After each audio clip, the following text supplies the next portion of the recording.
राजस्थान में विधानसभा चुनाव के लिए मतगणना 3 दिसंबर को होगी। निर्वाचन विभाग की ओर से तमाम तैयारियां कर ली गई है। हमारे साथ मुख्य निर्वाचन अधिकारी प्रवीण गुप्ता जी हैं, इनसे बात करते हैं। सर, निर्वाचन विभाग की तरफ से मतगणना की सब तैयारियां पूरी कर ली है। आपने लगातार वीसी के जरिए बातचीत देखा है, सबको ट्रेनिंग भी दी है।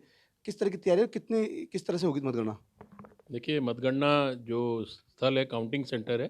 सबसे पहले भारत निर्वाचन आयोग से इसका अनुमोदन काउंटिंग सेंटर का ऑब्जर्वर्स द्वारा पुलिस अधीक्षक और जिला निर्वाचन अधिकारी की रिपोर्ट के आधार पर एक सेंट्रलाइज तरीके से हर जिले में ये मतगणना होगी, जिसमें कि 33 जिला हेडक्वार्टर्स पे 199 विधानसभा की अपने अपने जिला हेडक्वार्टर्स पे वो मतगणना 3 तारीख को 8 बजे सुबह स्टार्ट करेंगे। कैंडिडेट्स के समक्ष उसको स्ट्रांग रूम को खोला जाएगा, साथ में ऑब्जर्वर्स के उपस्थिति में। इस तरह से ये मतगणना सबसे पहले 8:30 बजे ईवीएम की पहला राउंड ईवीएम का स्टार्ट होगा। पोस्टल बैलेट की गणना पहले शुरू होगी, जो 8 बजे जितने भी 4,36,000 हमारे पोस्टल बैलेट जो प्राप्त हुए हैं, ईटीपीबीएस के द्वारा जो इलेक्ट्रॉनिक सिस्टम से जो वोट गया था सर्विस वोटर्स का, जो वो भी पोस्टल बैलेट कहलाएंगे। वो जितने 8 8 बजे तक 3 तारीख को रेलवे डाक से जितने भी मत प्राप्त होंगे वो सब की गणना उसमें काउंट होगी। तो इस तरह से पोस्टल बैलेट की से बैलेट के काउंटिंग की शुरुआत होगी। 8:30 बजे से पहला राउंड ईवीएम का होगा। अंत में जो वीवीपैट है, 5-5 लॉटरी द्वारा वीवीपैट की एक एक पर्ची की काउंटिंग भी की जाएगी। कितने जो सेंटर हैं और कितने एआरओ लगाए गए हैं इसकी प्रक्रिया के लिए? सेंटर्स देखिए, जैसे मैंने अभी बताया 36 सेंटर्स हैं। टेबल जो है हमारी 2538 हैं लगभग। आप देखेंगे तो 13 का एवरेज आ रहा है, 13 एवरेज है, 14 मैक्सिमम टेबल लग सकती हैं। और 979 पोस्टल बैलेट के लिए टेबल लगाई हैं। प्रत्येक 500 मत पे संभावना देखते हुए 979 टेबल हमारे आरओज ने या जिला निर्वाचन अधिकारी ने लगाई हैं। साथ में जो एआरओज की आपने जानकारी ली है, 200 एआरओज होंगे जिनके उसमें ये मतगणना होगी और उनका निर्णय फाइनल होगा। साथ में उनके साथ सहयोग के लिए मतगणना के एआरओज लगे हुए हैं। तो ये 1121 हैं अगर करणपुर को छोड़ देते हैं तो विधानसभा का जिसका मतदान स्थगित हुआ है। तो 1121 एआरओज काउंटिंग के लिए सपोर्ट करेंगे हमारे आरओ को, प्रत्येक आरओ को 200 आरओ, 199 आरओ को। तो इस तरह से पोस्टल बैलेट पे 500 प्रत्येक पोस्टल बैलेट पे एक एआरओ भी, और एक एआरओ या उनके टेबल पे उनके सहयोग के लिए जो काउंटिंग सुपरवाइज़र और काउंटिंग स्टाफ भी होगा।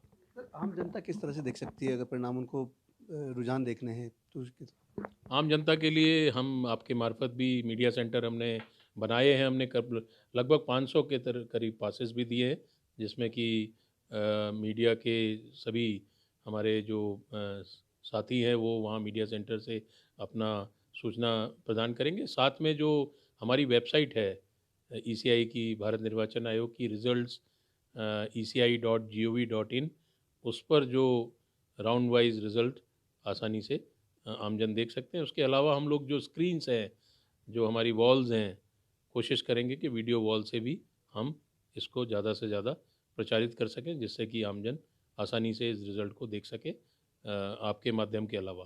सर, एक दूसरा कि जो आप लोगों ने मतगणना की जगह पर क्लीन रखने का एक अभियान आप लोगों ने रखा है इस बार, साफ-सफाई के हिसाब से भी क्यों रह गया? दूसरा कि जो प्रत्याशी हैं, क्या उनको खुद को आना पड़ेगा? उनके जुलूस की इनकी क्या व्यवस्था है? किस तरह के निर्देश हैं? देखिए, प्रत्याशी कुछ आते हैं, सभी प्रत्याशी अलाउड हैं।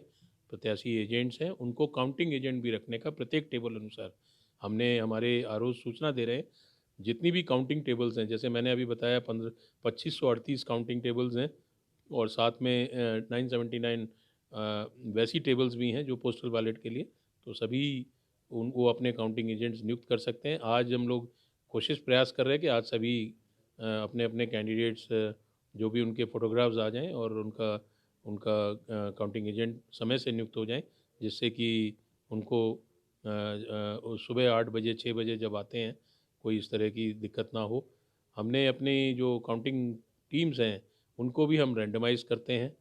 पहला रैंडमाइजेशन, दूसरा रैंडमाइजेशन, उनको ट्रेनिंग दी जाती है।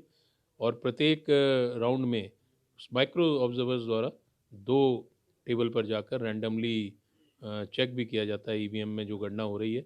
तो इस तरह से जो व्यवस्थाएं हैं वो सुव्यवस्थित हैं। ऑब्जर्वर्स रहेंगे, माइक्रो ऑब्जर्वर्स रहेंगे, हमारे जिला निर्वाचन अधिकारी रहेंगे और उप जिला निर्वाचन अधिकारी रहेंगे तथा आरओ के उसमें ये चुनाव संपन्न किए जो रिजल्ट्स है जो संपन्न किए जाएंगे।